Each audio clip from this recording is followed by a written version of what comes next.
Era fato. Tudo bem, não deu certo. Hoje, graças a Deus, ele casou, tá bem. A nossa vida seguiu. De falar porque alguém tá incomodado porque faz. Eu não vou deixar de falar porque alguém tá constrangido. E é pra constranger mesmo. O ambiente é calabória. Eu pequei. Eu errei. Meus amados, há um tempo atrás, a pastora e agora bispa Isa Reis, mais conhecida como a Bispa Perigosa, não sei por que colocaram esse apelido carinhoso nela, de Bispa Perigosa, ela caiu num pecado que ela pregava tanto contra, né, que foi o adultério. Só que, porém, galera, ela acabou engravidando não do seu ex-marido, mas de outra pessoa. E dizem até, né, e desconfiam que o pai da criança que ela engravidou é o Samuel Mariano. Eu não sei se é ele ou não. Isso na época causou aí um furdunço tremendo aqui na internet. E recentemente, né, ela deu uma entrevista aí num podcast, se dizendo arrependida. Será que ela está realmente arrependida de coração pelos erros que ela cometeu, pessoal? O que vocês acham? E para piorar a situação, o pastor Ezequias, eu esqueci até o sobrenome dele, se alguém souber, por favor, deixa na descrição desse vídeo. Ele também, numa pregação na igreja dele, ele senta o sarrafo nela, conta os podres dela. Eu quero compartilhar esse vídeo com vocês, beleza? Todos esses vídeos eu vou compartilhar. Espero que vocês gostem, mas eu quero saber a sua opinião, o que vocês acham? Ela, na época, confessou o seu pecado também, né, galera?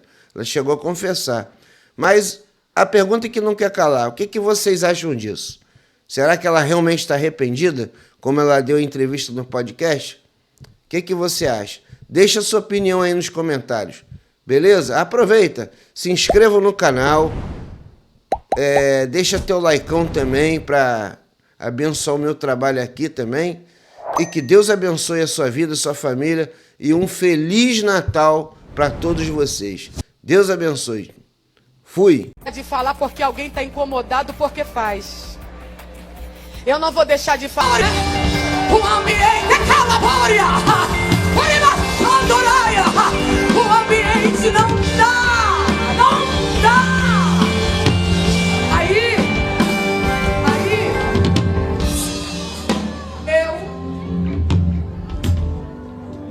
Poucos amigos. Tô aqui para dizer para vocês que eu vou fazer 40 anos de idade. Eu devo ter uns 25 anos de fé. Eu não me lembro agora, mas eu acho que é quase isso.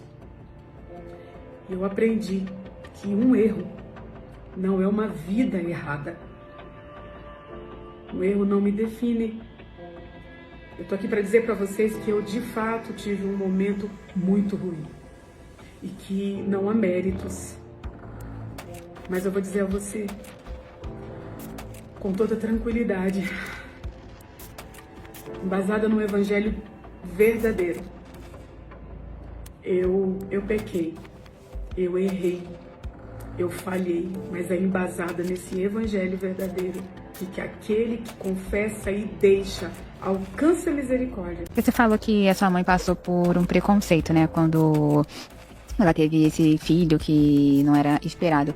Como que foi pra você quando passou por um divórcio, que também é uma coisa de muito preconceito, e você na igreja como uma figura importante ali, não era uma pessoa que não estava em evidência, né? No caso da sua mãe nem tinha as redes sociais, né? Você ainda foi com esse boom todo de redes sociais. Conta um pouco pra gente. Olha, eu acredito que não foi tão insuportável, porque eu tenho uma rede de apoio muito grande.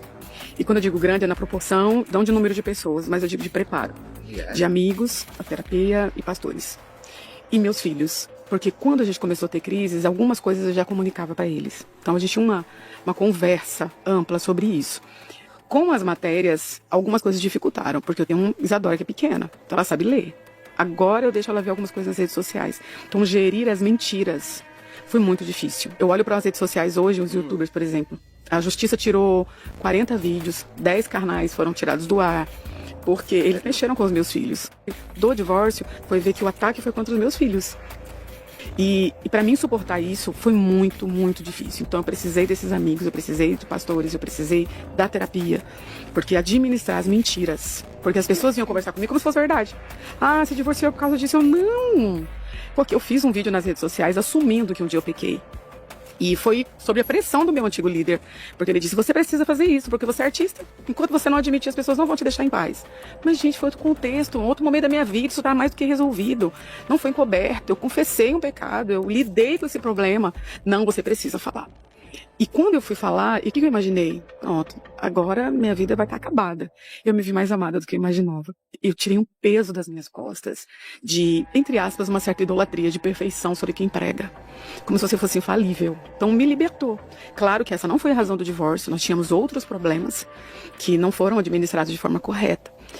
Então, ter atravessado essa fase difícil até chegar ao divórcio que eu não queria, porque eu realmente era muito apaixonada pelo pai dos meus filhos. Conheci ele, eu tinha 16 anos. Foram 22 anos de história. Então eu não banalizei o divórcio. No momento da crise, que eu não sustentei minha integridade, eu fui até ele para confessar, pedir perdão para a igreja. Eu fiz o caminho que eu entendi que eu deveria fazer. Aí, de repente, a internet troca tudo, coloca como se tivesse sido naquele momento. Então eu tive que sair um pouquinho, respirar fundo, administrar meus filhos e as informações que eles tinham para que eles não misturassem com o que alguém estava falando na internet. Então, administrar isso não foi brincadeira, não. Eu, sinceramente, hoje, depois que passou quase 4 anos, que eu olho de longe, eu fico, meu Deus, eu sobrevivi. Você tem um número muito expressivo de seguidores nas redes sociais, são mais de 1 milhão de pessoas te seguem, te acompanham. Você prega muito, você ministra em vários lugares, e você sente que ainda hoje existe algum tipo de resistência quando você chega nas igrejas, das pessoas que conhecem justamente essa parte da sua história, ou você acha que isso as pessoas entendem de uma forma melhor? Eu não sinto resistência porque quem me convida consciente. E a melhor parte, consciente do que eu falei, não do que disseram. Então eu não posso reclamar, não, de verdade. Mesmo porque ao longo desses anos eu consolidei uma história. Eu não chegava na igreja só na hora de pregar, isso fez toda a diferença. Eu fiz alianças. Então, as igrejas que eu volto hoje, ou as que me convidam, a maioria dos líderes me dizem a mesma coisa. Você é muito humana. Que bom perceber que a graça, de fato, é viva em você. Eu tive uma indisposição uma vez numa agenda, porque tinha um desses pregadores conhecidos, e aí ele quis gerar uma situação bem uns daqueles da inconformidade, né? Como é que pode estar de pé? Então eu entendi o lado dele, falei, cada um entrega mesmo o que tem, tá tudo bem. Mas sobre as igrejas locais, eu não posso reclamar, não. Eu acho curioso, assim, às vezes até um pouco absurdo, né? Que tratam os pecados como se esse pecado aqui é pior do que seu, né? E na verdade, pelo menos eu entendo que a consequência de um pecado pode ser mais grave do que o outro, mas não é que existe pecadinho, pecadão, né? E tratar, assim, o divórcio, não, meu Deus, essa mulher nunca mais pode subir no altar, meio absurdo isso. Né? Chega a ser cruel. Sim. Porque assim, até que chegue no divórcio é uma jornada. Então eu nunca banalizei. Porque de fato eu levo a família a sério, né? E até as declarações que eu fazia, né? Que muita gente brincava, nossa, mas você... Mas é verdade, era fato. Tudo bem, não deu certo. Hoje, graças a Deus, ele casou, tá bem. A nossa vida seguiu. Porém, na questão do contexto igreja, eu fui muito acolhida e cuidada pela minha igreja. Amém. E uma das coisas que meu pastor me disse foi, Isa, segue sua vida, hein? Ó, se alguém me... Ele ainda brincou, né? Porque divorciou. Minha filha me deu alguns conselhos e segue sua vida. E é o que de fato eu venho tentando fazer. Então não, é o que eu tenho feito, seguido a minha vida. Então, as igrejas que me recebem sabendo, mas, assim, eu repito, o que eu consolidei antes é muito forte. Amém. Fala pro pessoal, né, que quando quiser julgar alguém que pecou no passado e teve a vida restituída, é só lembrar da história de Paulo, o melhor exemplo que a gente tem. Verdade. E Pedro, né? E foi recorrência. Não vou nunca, jamais. Pois é. E é bom lembrar do exemplo de Jesus, que Jesus não pediu um relatório. Me explica. Me negou por quê. Fingiu que não me conhecia por quê. Foi com quem? Foi onde? Não. Jesus viveu o processo com Pedro lá e depois perguntou, você me ama? Eu te amo, então você vai amar pessoas como eu tô te amando aqui. E a pastora é aberta para um novo relacionamento? Como que tem? Tinder! Brincadeira. Hoje sim, mas eu confesso que eu precisei de um tempo, até para entender por que é que eu permiti que algumas coisas acontecessem comigo. Eu demorei para ter consciência de algumas coisas que eu não precisava, que eu não merecia. Então, como é que eu ia me envolver num novo relacionamento sem ter consciência do como foi que eu cheguei ao divórcio, sabe? Eu precisava dessa jornada. E não é uma jornada da noite pro dia. Então, hoje, realmente, não é bom que ninguém esteja só. Meus filhos me incentivam pra caramba. Ô, mãe, sai! Vai conhecer gente, eu tenho calma. Aí, meus amigos mesmo, minha filha, olha, gente, tenha calma, vai acontecer. Gente, de verdade, eu acredito que é como tá escrito. O Isaac acha a Rebeca, o Boaz encontra a Ruth, o Salmão acha a Raabe. Então, alguma coisa um dia, em algum momento vai acontecer. E pregar no altar. Dou não, meu irmão. Não precisa de ninguém, como diz famoso, para lotar a igreja, não. Precisa da graça de Deus.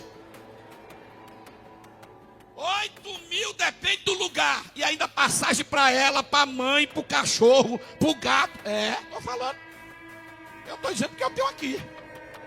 Vai eu, mamãe, minha sogra. Porque minha sogra que cuida dos gatinhos. E os gatos tem que ir, os gatos não ficam em casa. O gato vai pregar aqui com ela. É um bando de exploradores de fé. Bando de lixo de altares. Culpado é as igrejas que pagam. Entendeu? Essa cambada imunda. Entendeu? E ainda ficar usando o altar para falar mal de igreja, querido. Falar mal de cura, milagre, libertação. Falar mal da presença do Espírito Santo e dos profetas de Deus que Deus usa ainda na terra. Toma vergonha, menina. Vai te converter. Pensa que esse cabelinho seu aqui, quando essa saiona arrasta no chão, engana Deus? Tu não engana não. Engana não. Tua capa vai cair. Deus já me mostrou já. Já mostrou o enrosco que vai estourar de tu aí. Pode aguardar. Deus já me mostrou já, filha.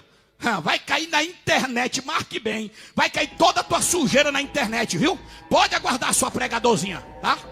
Da mesma forma que Deus derrubou aquela, que eu não vou citar o nome. E quando eu profetizei na igreja lá embaixo que a capa dela ia cair, porque ia aparecer escândalo dela, de filho que não era do casamento, de uma pregadora que era aí, não sei o que, Reis aí, entendeu? Que eu não vou citar o resto do nome, tá? Que eu detonei, me detonaram os cantor, pregador. Hoje ela não é mais nada. E Deus acabou, tirou a capa dela. E ficava, como diz, nos altares, detonando a igreja, falando mal da obra de Deus. Deus rebentou. A tua capa vai cair. Deus vai mexer e vai soprar o teu nome, mas de forma diferente. No meio da sujeira, Deus vai soprar. E tu vai ver o que o teu nome vai virar. Não vai prestar nem para ficar na lata de lixo da tua casa.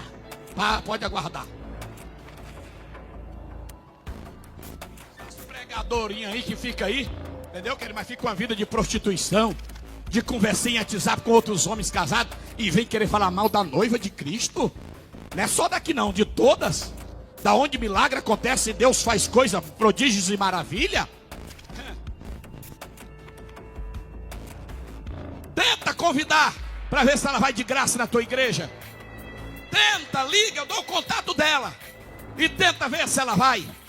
Pega esses pregadores, esses cantores, essas pregadoras, essas missionárias famosas e tenta para ver se eles vão só pela passagem. Duvido. Tenta fazer igual o pastor Ezequiel faz. Igual alguém me liga, é só a passagem de volta e acabou e pronto. Importante a obra de Deus ser feita. Duvido que eles fazem isso. Faz nada, rapaz. Aqui, querido, tem vez não.